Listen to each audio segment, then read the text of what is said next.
which is, I think, what Milton was trying to represent by his satanic figure in Paradise Lost. I think of that as like a precursor, a prophetic precursor to the emergence of totalitarian states in the modern world. And so, yeah, I think that you can believe that what you know is sufficient to banish permanently what you don't know. And I do think that that does, paradoxically, although you'd think that that would make you secure, it also does destroy your relationship with the spirit that might help you deal with what it is that you really don't know, with the unknown unknowns. So yeah, I mean, we don't know to what degree extreme experience is necessary to bring forth extreme experience, right? What do you have to be through before you encounter a religious revelation? Well, people might say, well, you can't because there's no such thing. It's like, well, don't be so sure about that. I mean, people have reported them throughout history, but they don't generally occur when you're, that's my favorite trope, when you're eating cheesies and playing, you know, and playing Mario Brothers, right? So, yeah. So that's the best I can do with that. Thank you very much. Yeah.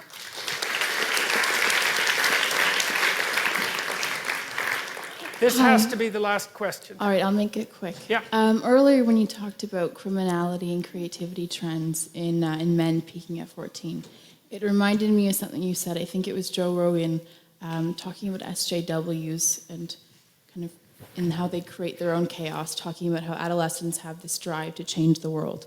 And I was wondering if those three, the criminality, creativity, drive to change the world, are linked, and if so, if they manifest differently in men and women, and if they kind of come from the same area. Well, I think they are linked, but I'm going to concentrate more on the second part of your question. So I'm going to ask you guys to think about something. So I talked to a friend of mine the other day. He's a very, very smart guy, and we've been talking about, well, all the sorts of things that we've been talking about tonight for a long time, and we were talking about the relative evolutionary roles of men and women. This is speculative, obviously. And because our research did indicate, it's tentative research so far, that the SJW sort of equality above all else philosophy is more prevalent among women. It's predicted by the personality factors that are more common among women. So agreeableness and high negative emotion, primarily agreeableness. But in addition, it's also predicted by being female. And that's interesting because in most of the personality research that I've done, and as far as I know in the literature more broadly speaking, most of the time you can get rid of the attitudinal differences between men and women, or at least reduce them by controlling for personality. So if you take a feminine man and a masculine woman, then, you know, the poles reverse. But that didn't seem to be the case with political correctness. And so I've been thinking about that a lot because, well, men are bailing out of the humanities like mad, and pretty much out of the universities except for STEM. The women are moving in like mad, and they're also moving into the political sphere like mad. And this is new, right? We've never had this happen before, and we do not know what the significance of it is. It's only 50 years old. And so we were thinking about this, and so I don't know what you think about this proposition, but imagine that historically speaking, it's something like women were responsible for distribution and men were responsible for production. Something like that. And maybe that's only the case really in the tight confines of the immediate family, but that doesn't matter because that's most of the evolutionary landscape for human beings anyways. What the women did was make sure that everybody got enough. Okay, and that seems to me to be one of the things that's driving, at least in part, the SJW demand for equity and equality. It's like, let's make sure everybody has enough. It's like, well, look, fair enough, you know. I mean, you can't argue with that. But there's an antipathy between that and the reality of differential productivity, you know, because people really do differ in their productivity. So, all right, so to answer your question fully, I do think that the rebellious tendency of adolescence is associated both with that criminality spike, especially among men, and with creativity. Yes. I think that the SJW phenomena is different, and I think it is associated, at least in part, with the rise of women to political power. And we don't know what women are like when they have political power, because they've never had it. I mean, there's been queens, obviously, and that sort of thing. There's been female authority figures, and females have wielded far more power historically than feminists generally like to admit. But this is a different thing, and we don't know what a truly female political philosophy would be like, but it might be especially if it's not been well examined and it isn't very sophisticated conceptually. It could easily be, well, let's make sure things are distributed equally.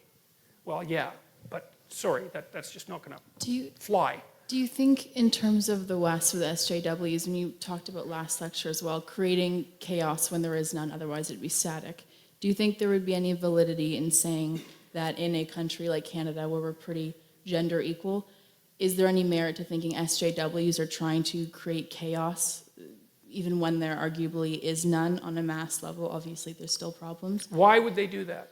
Otherwise it would be static. And that drive, that's... It wouldn't, but I'm just wondering... So I read this quote once, and I don't remember who said it. It might have been Robert Heinlein, for crying out loud, science fiction author. That springs to mind, but it probably wasn't. And the proposition was that men tested ideas and that women tested men. And I kind of like that.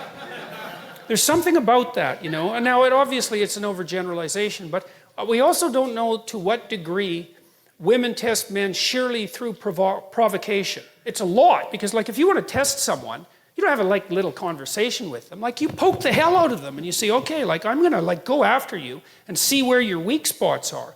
And it seems to me that in this constant protest and use of shame and all of that goes along with this sort of radical movement towards egalitarianism, that there's a tremendous amount of provocation. And God, I'm going to say this too, even though I shouldn't. But I don't believe this, but I'm trying to figure it out. You know, I thought it was absolutely comical when 50 Shades of Grey came out. Eh?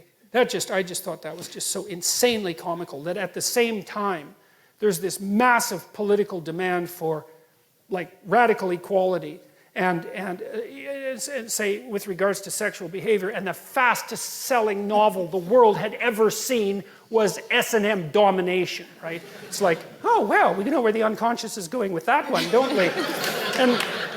And sometimes I think, like, because one of the things that I've really tried to puzzle out, and it's not like I believe this, right? I'm just telling you where the edges of my thinking have been going, is that you have this crazy alliance between the feminists and the radical Islamists that I just do not get. It's like the feminists, it's like why they aren't protesting nonstop about Saudi Arabia is just completely beyond me. Like I do not understand it in the least. And I wonder too, I just wonder bloody well, this is the Freud in me, is like, is there an attraction, you know, is there an attraction that's emerging among the female radicals for that totalitarian male dominance that they've chased out of the West? And I mean, that's a hell of a thing to think, but after all, I am psychoanalytically minded, and I do think things like that. Because, like, I just can see no rational reason for it. The only other rational reason is that, well, the West needs to fall, and so the enemy of my enemy is... My friend, exactly. Now, what is it? I got that wrong, but... The enemy of my enemy is my friend. Yes, exactly. Yeah, that's why Islamists tend to vote liberal as well. Yes, well, so that could be the case. But I'm not going to shake my suspicion about this unconscious balancing, because as the demand for egalitarianism and the eradication of masculinity accelerates, there's going to be a longing in the unconscious for the precise opposite of that, right? The more you scream for equality, the more your unconscious is going to admire dominance. And so, well, that's how you think if you're psychoanalytically minded. And, you know, I'm a great admirer of Freud. He knew a hell of a lot more than people like to think. And so, which is partly why everyone still hates him, even though it's been 100 years since he's, you know, really been around. So, all right, we should stop.